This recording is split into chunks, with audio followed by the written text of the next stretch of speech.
बड़े सग़ीर में मुग़ल सल्तनत का आफताब तकरीबन 450 साल तक आबोताब से चमकता रहा। 1526 में यहाँ जिस सल्तनत की बुनियाद रखी गई उसका इख्तिताम 1857 में हुआ। सदियों पर मोहित मुग़लिया दौर के बेशुमार वाक़यात तारीख़ी एतबार से नहायती अहमियत के हामिल हैं और काबिल ज़िक्र भी।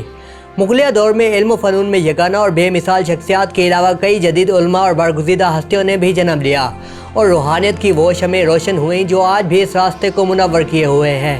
मुग़ल दौर में खौफनाक और खून रेज़ा जंगें भी हुई और शाकार और लाज़िवाल तामीरात भी जो आज अजायब आलम में शामिल हैं। फ़नून लतीफ़ा के मुख्तलिफ शोबों में नहायत काबिल और बासलाहियत लोग भी सामने आए जिनके फ़न पारे और तख्लीक़ात के नमूने आज भी लोगों को वर्ता हैरत में डाल देते हैं। ग़र्ज़ मुग़ल दौर बेशुमार तारीख़ी वाक़यात और अफ़सानों से मुज़य्यन है, मगर अनारकली और शहज़ादा सलीम के इश्क़ की दास्तान को लाज़िवाल शोहरत नसीब हुई।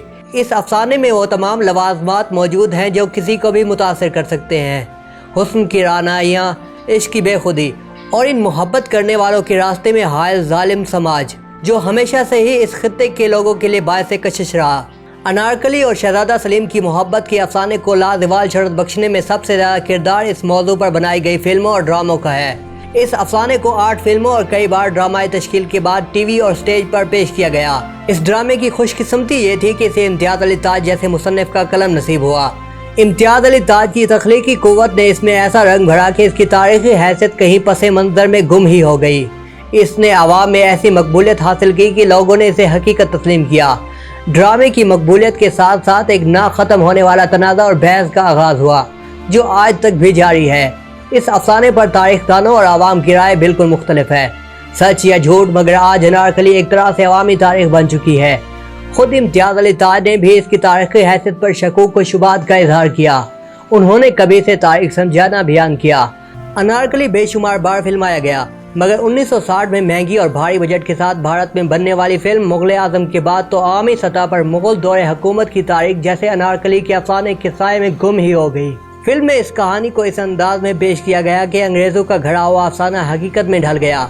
वो अफसाना जिसे अंग्रेज़ स्याहों ने तफरीह या मुग़ल हुक्मरानों को बदनाम करने के लिए घड़ा था, इसे आंखें बंद करके तारीख़ समझ लिया गया। वैसे इस अफसाने की तारीख़ी गवाही किसी भी दौर में मुयस्सर नहीं आ सकी, हत्ता कि अकबरनामा और तज़्किरे जहांगीरी में भी अनारकली का जिक्र मौजूद नहीं। अगर अनारकली का किस्सा हकीकी और सच्चा होता तो ये भी सोचने की बात है कि शहज़ादा सलीम, जिसे दुनिया जहांगीर के नाम से जानती है, उसने इशारतन इसका जिक्र कहीं क्यों नहीं किया। हालांकि अफसाने की रूह से ये जहांगीर और अकबर की ज़िंदगी का अहम तरीन वाक़या समझा जा सकता है। अनारकली के अफसाने के मुताबिक इसका असल नाम नादरा अशरफुन्निसा था। वो एक ईरानी ताजिर की बेटी थी।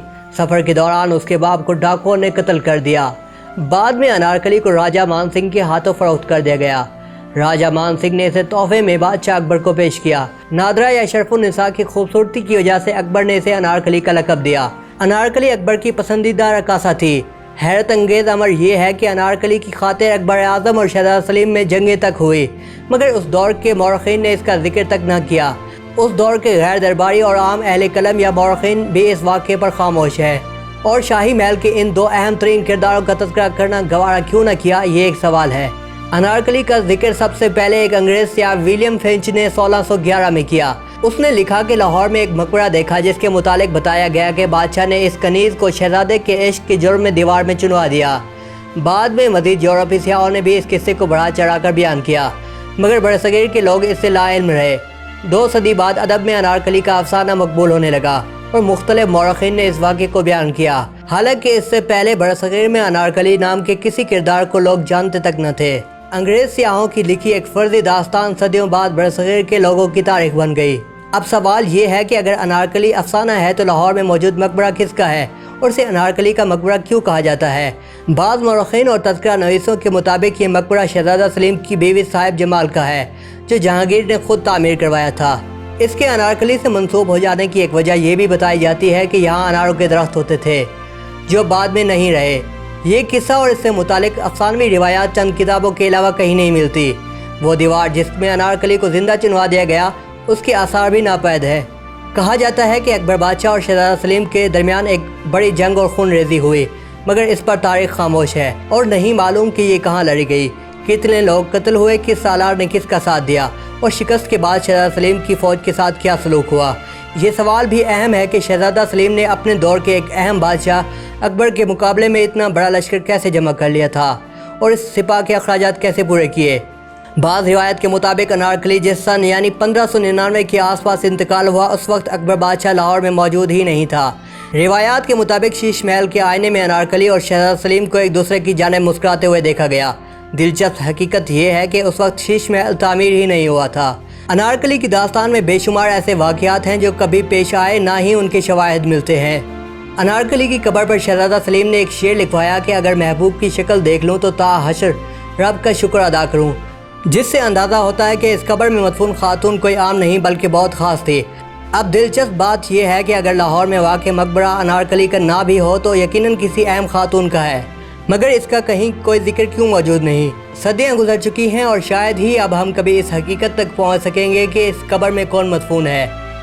یہ مقبرہ بھی انارکلی کو زندہ چنوائے جانے کی افسانے کی تردید ہے، کیونکہ کھدائی کے باوجود اس میں کسی دیوار کے آثار نہیں ملتے۔ مختصر یہ کہ عوام کی ذہنوں میں بس انارکلی کو تو شاید ہی اب کبھی نکالا جا سکے، مگر یہ محققین کا فرض ہے کہ تاریخ و آثار سے متعلق اپنے علم اور تحقیقی استعداد کو بروئے کار لاتے ہوئے اس واقعے کی حقیقت کو سامنے لائیں۔ اگر ایسا نہ ہوا تو شاید آنے والی نسلیں مغل دور کی تاریخ کے نام پر انارکلی کا یہ قصہ یوں ہی دہراتی رہ جائیں گی۔